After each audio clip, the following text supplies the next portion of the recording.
성도는 베드로를 변화시킨 예수님을 만나야 합니다.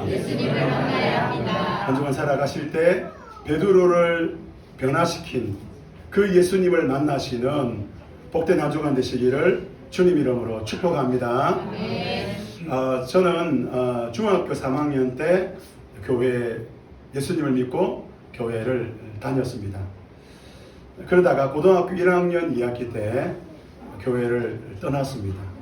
교회를 더 이상 다니지 않기로 한 주일날 교회 가서 마지막으로 예수님께 인사하기로 생각했습니다. 그래서 목사님이 설교하시고 또 예배가 다 끝나갈 무렵 축도할 때 저는 예수님께 이렇게 기도드렸습니다. 예수님, 그동안 감사했습니다. 행복했습니다. 잘 지내시고 다음에 뵐 수 있으면 좋겠습니다. 하고 정말 떠났습니다. 그리고 고3 때 다시 교회로 돌아왔는데 고등학교 1학년 2학기 때 교회를 떠난 이유는 교회를 떠나야 행복할 것이라고 생각했기 때문에 그렇습니다. 교회를 떠나면 더 많은 것들을 누릴 수 있다고 생각했습니다. 그런데 교회를 떠났는데 불행했습니다. 절망이 찾아오고 어려웠습니다. 답답했습니다. 그래서 다시 고3 때 교회로 나가게 되었습니다. 하나님 인도하신 가운데 목사가 되었지요. 목사가 되었으니 예배를 인도하기도 하고 또 설교도 합니다. 사역 가운데 하나님의 은혜가 있고 하나님의 능력이 나타납니다. 설교할 때 많은 분들이 감사하다 그러고 은혜 받았다 그러고 삶이 달라졌다고 제게 이야기를 합니다. 그런데 그럼에도 불구하고 제 속에 이해할 수 없는 불편함이 있는 겁니다. 잘하고 있는데, 잘 되어가고 있는데 왜 이렇게 불편할까? 왜 이렇게 내 속에 행복이 없을까? 이 자리에 계시는 성도님들 대부분은 다 교회를 잘 다니시는 분들입니다. 예수님을 잘 믿는 분들입니다.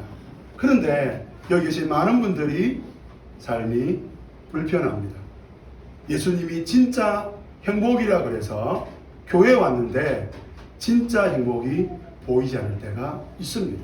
왜 우리는 진짜로 살아가지 못할까요? 성도님 행복하십니까? 그렇게 물었을 때 당당하게 네, 행복합니다. 그렇게 말하면 좋은데 그렇게 말하기가 휴저거립니다. 왜 우리는 행복하지 못할까요? 오늘 본문을 통해 하나님은 저와 여러분에게 말씀하십니다. 우리가 원하는 대로 신앙생활 하고 있으면 행복하지 않다. 신앙생활은 주님이 원하는 대로 하는 것입니다. 여러분, 주님이 원하는 대로 신앙생활 한다 그럴 때에 주님이 원하는 대로 하면 주님이 기쁘시겠지. 그러니까 내가 주님을 위해서 희생한다고 생각합니다. 그렇지 않습니다. 왜 주님은 저와 여러분의 신앙생활이 주님을 위한 신앙생활을 하라고 말할까요? 그렇게 할 때 진짜 행복할 수 있고 진짜 기쁨의 삶을 살아갈 수 있기 때문에 그런 것입니다. 주님은 우리가 행복하라고, 우리가 진짜 행복 가운데 살아가라고 주님이 원하는 대로 신앙생활하라고 말씀하고 있는 것이죠. 오늘 본문에 보면 주님의 제자 중 한 사람, 그리고 위대한 사도 베드로 이야기가 나옵니다. 이 베드로는 오늘 본문에 보니까 주님이 원하는 것보다 내가 원하는 대로 신앙생활 합니다. 오늘 베드로의 모습은 오늘 저와 여러분의 모습과 좀 비슷합니다. 오늘 저와 여러분이 정말 주님이 원하는 대로 여러분 신앙생활하고 있다면 여러분 속에는 말할 수 없는 행복이 여러분의 삶을 가득 채워야 되는 것입니다. 그런데 그런 행복이 없다.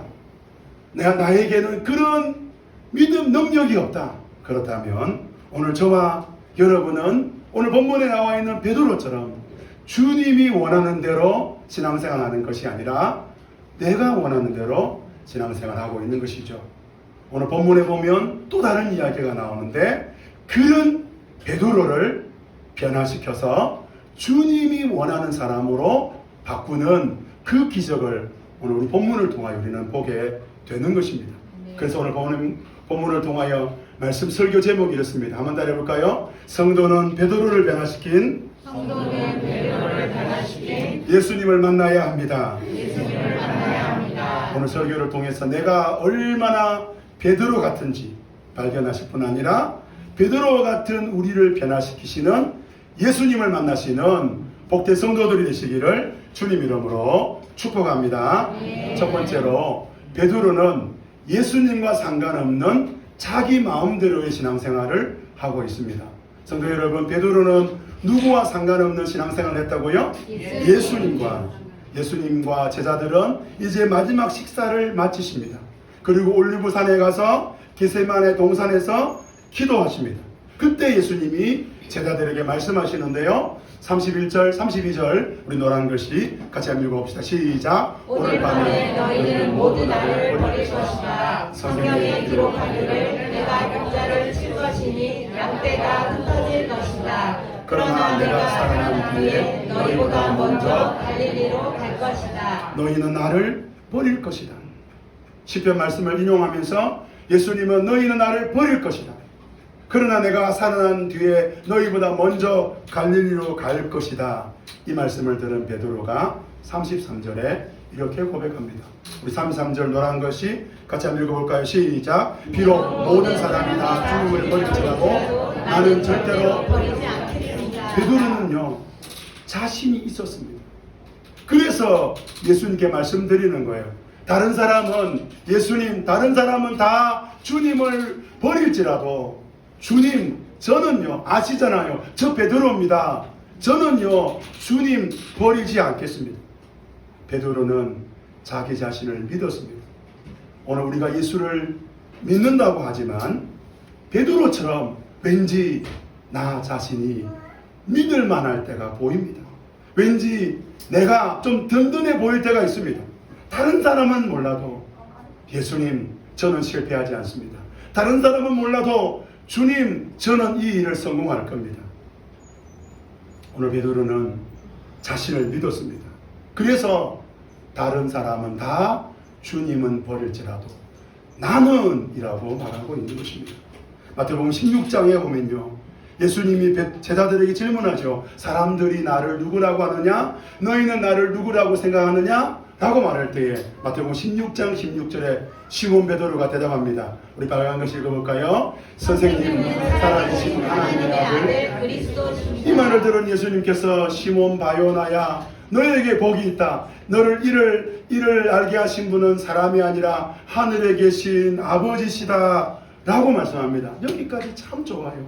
훈훈합니다. 베드로의 신앙 고백을 들은 예수님이 베드로를 칭찬하십니다. 그리고 이것을 알게 하신 분이 하늘에 계신 나의 아버지라고 말씀하시고 난 다음에 21절에 보면 그때부터 예수께서는 자기가 예루살렘에 올라가야 되고 장로들과 대제사장들과 율법학자들에게 많은 고난을 받아야 되고 죽임을 당해야 되고 3일 만에 다시 살아나야 될 것을 제자들에게 밝혀 말하기 시작하시는데 이 말을 들은 베드로가 예수님을 따로 불러냅니다. 예수님, 좀 말씀 좀 나누기를 원합니다 하고 따로 붙들며 이렇게 말하는 거예요.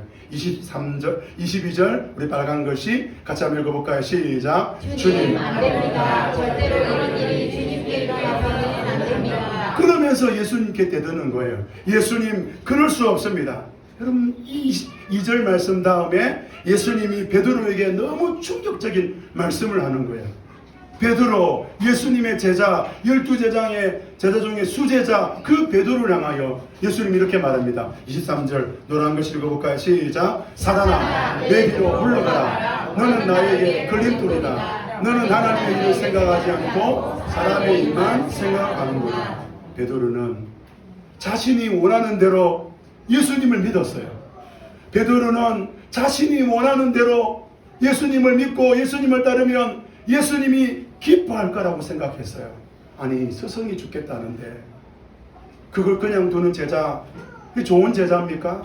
스승이 죽겠다는데 아니요, 스승님 죽을 수 없어요.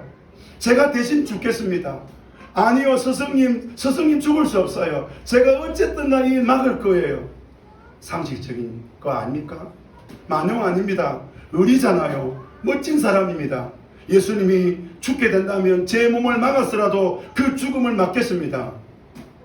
오늘 본문에 보면 마태복음 26장에서 예수님은 실제로 그렇게 합니다. 가룟 유다가 예수님을 팝니다. 예수님이 군인들에게 잡혀 가려고 합니다. 그때 베드로가 칼을 뽑습니다. 우리 51절 우리 노란 부분 읽어볼까요? 시작. 한 사람이 손을 펴서 자기 칼을 빼어 대제사장의 종을 들어서 그의 귀를 잘랐다. 이 한 사람이 바로 베드로예요. 이 사람이 칼을 빼어서 그 대제사장 종의 귀를 잘라냅니다. 왜 그렇게 합니까? 예수님 지키겠다는 거예요. 다른 사람들은 다 주님을 버릴지라도 나는 절대로 주님을 버리지 않겠습니다. 예수님, 그런 일은 일어날 수 없습니다. 그래서 칼을 준비해서, 그래서 혹시 만약에 이런 일이 일어난다면 내 생명을 바쳐서라도 52절에 보면 예수님이 내 칼을 내 칼집에 도로 꽂으라고 그럽니다. 칼을 싸는 사람은 모두 칼로 망한다 그럽니다. 그러면서 내가 12군단 이상 되는 천사를 내 곁에 세워둘 수 있다고 말합니다. 그러면서 54절 같이 한번 읽어봅시다. 시작. 그러나 그렇게 되면 이런 일이 반드시 일어나야 한다고 성경 말씀이 어떻게 이루어지겠느냐. 베드로는 말만한 사람이 아니었어요. 예수님께 다른 사람은 다 주님은 버릴지라도 저는 주님을 절대로 버리지 않겠다고 말하고 그 말을 실천하는 사람이에요. 말만 하는 사람은 아니에요. 삶으로 예수님을 믿는 그 신앙을 표현할 줄 아는 사람이에요. 자기 생명을 걸고 칼을 뽑아 예수님을 지키려고 하는 사람이에요. 그런데 예수님은 그런 베드로를 향하여 너 그렇게 하면 성경 말씀 이루어지지 않는다. 너 그렇게 하면 하나님이 이루고자 하는 구원과 아무 상관이 없다. 그렇게 말하는 거예요. 예수님이 순순히 잡혀가시고 제자들은 모두 예수님을 버리고 떠나지요. 베드로는 멀찍이 예수님을 따라갑니다. 예수님과 함께 하고 싶어서 예수님이 대제사장 가야바의 집에 들어가서 신문을 받을 때에 대제사장 집 안뜰 마당에 있는 예수님을 보고 베드로가 보고 있는데 그때 한 하녀가 예수님께 다가오지요. 우리 69절 노란 부분 읽읍시다. 시작. 당신도 그러니까 베드로가 나는 네가 무슨 말 하는지 모르겠다 또 그러는 거예요. 또 다른 사람이 이 사람은 나사렛 예수와 함께하는 사람입니다. 그러니까 72절에 베드로가 다시 부인합니다. 나는 그 사람을 알지 못하겠습니다. 당신의 말씀을 보니 누군지 알겠소. 당신은 예수와 한패지요. 74절 우리 75절 노란 글씨 같이 한번 읽어봅시다. 시작. 나는 그 사람을 알지 못하고 그러자 곧 닭이 울었다. 닭이 울기 전에 내가 나를 세 번 부인할 것이다 하신 예수님 말씀을 생각나서 바깥으로 나가서 몹시 울었다. 베드로는 자기 마음대로 예수님을 섬겼습니다. 자기가 원하는 대로 예수님을 섬겼습니다. 그런데 베드로는 예수님과 상관없이 자기 마음대로 자기가 원하는 대로 그래서 넘어졌고 베드로가 어떻게 넘어졌는지를 마태는 상세하게 기록하고 있습니다. 어떤 성도가 있습니다. 그분은 누구보다도 교회를 봉사하고 섬기는 분이셨습니다. 성도를 섬기고 목사님을 섬깁니다. 그러다가 관계에 어려움이 생겼습니다. 그 어려움을 감당할 수 못할 정도가 되었습니다. 결정적으로 목사님이 누구 편에 섰을까요? 내 편? 아니면 저 성도 편? 성도 편. 그렇죠. 결정적으로 저 성도 편에 서는 거예요. 다른 건 다 참아도 어떻게 목사님이 내 편이 아니라 저 성도 편인가? 처음에는 목사님을 원망합니다. 나중에는 하나님도 원망하지요. 그러다가 교회 다니기 싫어지게 되고 실제로 예배를 빠지기 시작합니다. 그렇다면 성도 여러분, 여러분들은 그 성도에게 어떤 말로 위로하시겠습니까? 그 성도를 어떻게 도울 수 있을까요? 어떤 분은 각자 몇 %의 잘못이 있는지를 알려줍니다. 성도님은 30%, 저 성도는 70%. 어떤 분은 정답을 알려줍니다. 이런 경우에는 하나님이 용서하라고 하셨으니까 용서해 줘야 됩니다. 어떤 분은 끝까지 들어줍니다. 공감해 줍니다. 그러면 질문해 봅니다. 여러분, 성도 여러분, 공감이 정답입니까? 정답을 알려주는 게 정답입니까? 시시비를 따져주는 것이 정답입니까? 오늘 베드로의 관점에서 보면 우리는 우리 각자가 원하는 대로 신앙생활 하는 거예요. 그래서 내가 잘하는 게 뭐냐? 나는 공감을 잘해. 그럼 공감하는 거예요. 나는 시시비를 잘 따져. 그러면 시시비를 따져주는 거예요. 나는 성경 말씀을 잘 알아. 그러니까 성경 말씀을 말해주는 거예요. 그런데 오늘 저는 이 경우에서 오늘 말씀을 통하여 저는 이렇게 성도 여러분들에게 도전 주고 싶어요. 하나님께 물어보자. 하나님께 엎드리자. 그럼 하나님께 물어보면 하나님이 이렇게 해라 저렇게 해라 말씀해 주실까요? 아니죠. 하나님께 물어본다고 하나님이 우리에게 말해 주실까요? 그렇지 않는 경우가 많습니다. 그러면 왜 우리가 하나님께 엎드려야 됩니까? 오늘 저와 여러분의 삶의 주도권을 하나님께 드리자는 거예요. 하나님이 이렇게 해라 가르치시면 그거 말하면 그 사람 그러면 그 말 듣고 바로 달라질까요? 아니잖아요. 우리 1년에 최소한 52번 이상 하나님 말씀 듣지만 우리 삶이 달라집니까? 한 번 이야기한다고 사람이 바뀌어져요? 주도권을 하나님께 내어 놓자는 거예요. 내가 쥐고 있는 주도권. 베드로는 내가 였습니다. 내가 원하는 대로 거침없는 신앙생활을 한 거예요.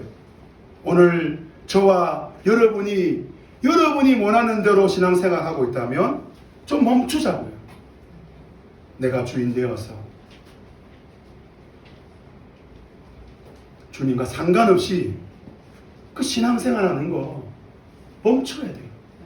이런 관점에서 기도란 무엇일까요? 기도란 우리의 소원을 아뢰는 것이 아닙니다. 내 소원을 예수님이 이루어 주기를 간절히 바라는 것이 기도가 아닙니다.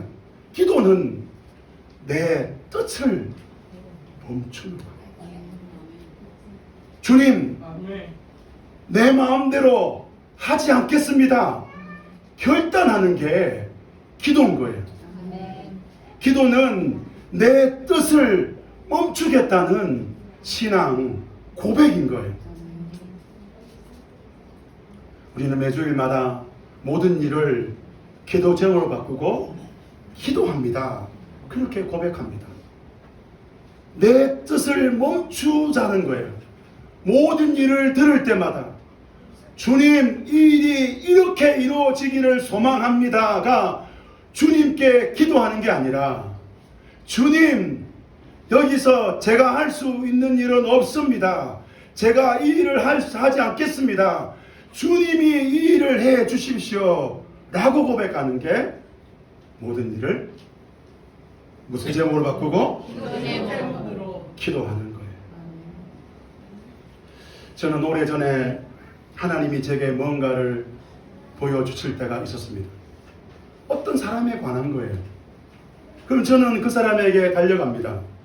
하나님이 당신에게 이런 것을 내게 보여주었어. 그러면 그 사람의 반응이 두 가지예요. 하나는 와, 목사님 정말 대단하십니다. 어떻게 그런 거를 보시냐. 그러면요 제 어깨가 막 백두산만큼 올라가요. 너무너무 막 대단한 사람이 된 것처럼. 그리고 또 어떤 사람은 제게 이래요. 그거 아닌 것 같은데? 막 시큰둥해요. 그러면 저는 그 사람에게 막 설득해요. 아, 이게 맞다고, 막 내가 봤다고, 내가 들었다고 막 이러고 있는 거예요. 미성숙한 거죠. 내게 보여주신 하나님이 그 사람에게도 보여줄 건데 내가 뭘 그렇게 잘났다고 그 사람에게 내가 보여준 거를 말하고 있을까? 기다리면 되는데, 기도하면 되는데 하나님 바라보면 하나님이 일할 건데 운동선수들이 한결같이 하는 이야기가 있습니다. 몸에 힘을 빼야 됩니다. 힘을 빼야 그 동작에 딱 할 때 힘이 나가잖아요. 수영력, 온몸에 힘 빼야 물에 뜨는 거예요. 힘을 주고 있으면 물에 가라앉게 돼요. 2019년 산안면 초전 그 시골집에서 사천 고팍교회 그곳에 예배 드릴 때 일입니다. 새벽에 기도하는데 하나님이 찾아오셨어요. 저한테. 저는 하나님께 우리 교회에 이것이 없고 저것이 없고 이래서 안 되고 저래서 안 되고 이 사람이 문제고 저 사람이 문제고 온갖 이야기를 다 했습니다. 하나님이 저보고 맞다 그래요. 얼마나 막 감동이 되는지 더 펑펑 울면서 제가 말했어요. 하나님, 이게 문제고 저게 문제고 하나님이 맞다 그래요. 그러더니 하나님이 제게 사천 고팍교회 가장 큰 문제가 뭔지 아느냐. 드디어 제가 바라던, 제가 원했던 목회의 이 어려운 가운데 돌파할 수 있는 정말 정답을 우리 주님이 가르치시는 것 같았어요. 펑펑 울면서 예수님께 물었어요. 예수님, 뭡니까? 우리 교회의 가장 큰 문제가 뭡니까? 그때 우리 주님이 제가 하신 말씀이 바로 너다.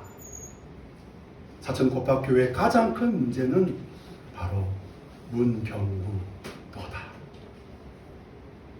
그때부터 제 마음을 바꿨어요. 나만 힘 빼면 우리 교회 되는구나. 나만 힘 빼면 우리 가정 되는구나.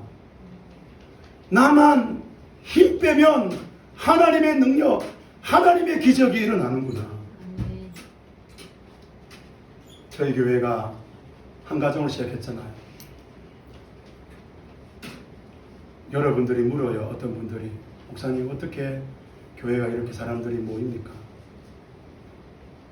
다른 건 모르겠는데요. 딱 하나는 알아요. 나만 힘 빼면, 담임 목사인 나만 힘 빼면 교회가 된다. 성도 여러분, 여러분의 가정이 하나님의 능력과 은혜가 넘쳐나는 가정 되기를 원하십니까? 아멘. 그렇다면 나만 힘 빼면 돼요. 베드로는 나 중심의 신앙이었어요. 오늘 사랑하는 성도 여러분이 나만, 나 중심의 신앙, 나 중심의 예수님, 나 중심의 하나님을 버리고 예수 중심의 신앙으로 달라지고 변화되시기를 주님 이름으로 축복합니다. 아멘. 두 번째로, 베드로를 자기 중심에서 예수 중심으로 바꾸신 분이 예수님이라는 거예요. 베드로를 자기 중심에서 예수님 중심으로 바꾸신 분이 누구라고요? 예수님. 예수님이라는 거예요. 교회는 간정이 있잖아요. 저희 교회는 간정을 많이 하는 편입니다. 목사님 왜 간정해요? 첫 번째는 그 사람 좀 알자고요. 두 번째는 그 간정을 통해서 저 사람이 저렇게 신앙생활하고 있구나, 그거 알자고요. 세 번째는 그 사람을 바꾸신 하나님을 좀 알자는 거예요. 베드로는 소아시아와 그리스와 로마 교회의 중심 인물 대표입니다. 그 베드로가 네로 황제 때 순교를 나갑니다. 주 60년에 순교했으니까 마태복음이 주 70년 이후에 기록됐다면 지금 마태가 기록하고 있는 이 베드로는 이미 순교하신 분이에요. 순교당한, 이미 순교하신 그분의 그 부끄러운 과거 이야기를 마태는 기록하고 있습니다. 마태복음 26장 56절에 보면 베드로만 도망친 게 아니에요. 56절 빨간 글 읽어볼까요? 시작. 그때의 제자들은 모두 예수를 버리고 달아났다. 아니 모두 버리고 도망갔잖아요. 그러면 베드로 이야기도 해야 되지만 다른 제자 이야기도 해야 되잖아요. 74절부터 75절에 보면 베드로가 예수님을 3번 부인하고 그리고 다 울기 전에 그가 다 울기 전에 네가 나를 3번 부인할 것이다. 그 말씀 생각나서 바깥에 나가서 몹시 울었다고 말해요. 그리고 베드로 이야기가 없어요. 요한복음에는 예수님이 부활하신 다음에 생선을 구워 놓으시고 그 생선을 먹이시면서 내 양을 먹이라 내 양을 치라 이런 사명을 주었다는 이런 말씀이 나오는데 마태복음에는 그 16장 75절 이후로는 베드로 이야기가 안 나와요. 모든 제자에게 너희는 모든 민족으로 제자를 삼아라 이런 말씀은 나오는데 베드로 이야기는 그래서 베드로가 바깥으로 나가서 몹시 울었다고 끝을 내는 거예요. 마태는 의도적으로 베드로가 어떻게 예수님께 호언장담했는지 어떻게 예수님을 버리고 떠났는지를 구체적으로 기록하고 그 다음 이야기가 멈추는 거예요. 이런 기법을 행간 기법이라 그래요. 말씀과 말씀 사이에 기록되어지는 않았지만 그 속에 숨겨진 그 하나님의 뜻, 하나님의 의도를 발견하자는 거예요. 마태복음의 독자들은 이 숨겨진 하나님의 뜻을 발견해 보려고 하는 거예요.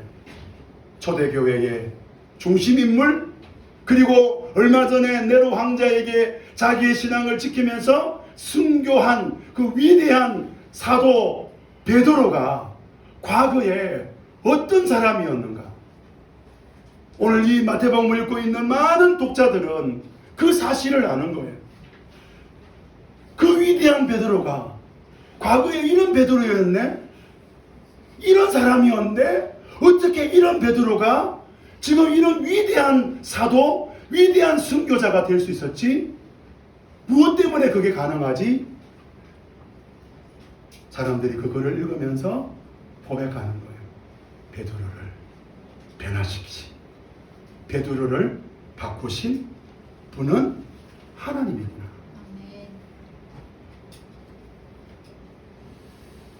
저는 우리 사천 kop밭교회 성도들을 향한 소원이 하나 있습니다.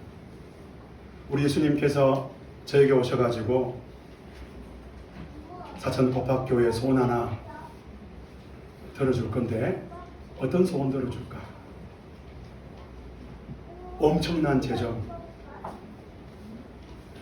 필요하잖아요. 많은 사람들 필요하잖아요. 근데 소원 하나 들어줄 거니까 하나만 말해보라 그러면 저는 이렇게 말하고 싶어요. 예수님, 사람을 바꾸는 교회가 되고 싶습니다.